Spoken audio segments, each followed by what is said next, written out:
Stocks ended slightly higher on Wednesday after a seesaw session as investors absorbed details on the Federal Reserve's position on interest rates in minutes from its latest policy meeting. Kevin Nicholson, chief investment officer at Riverfront Investment Group, said the minutes from the June meeting showed Fed officials determined to fight inflation.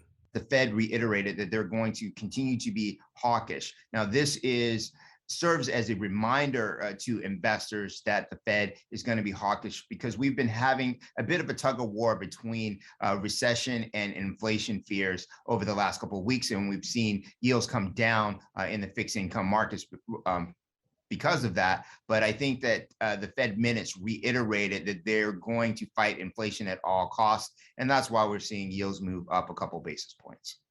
Most investors are predicting another 75 basis point interest rate hike at the Fed's next meeting later in July.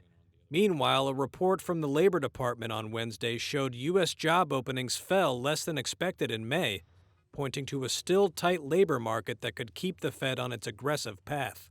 The Dow on Wednesday rose about 0.25%, while the S&P 500 and NASDAQ each added about 0.33%.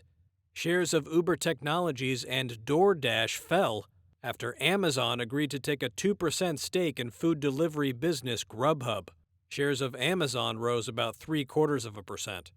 Shares of Rivian Automotive, which Amazon also has a stake in, gained more than 10% after the EV maker's deliveries nearly quadrupled as it ramped up production. Meanwhile, shares of Tesla, the world's largest electric car maker, fell 0.5%.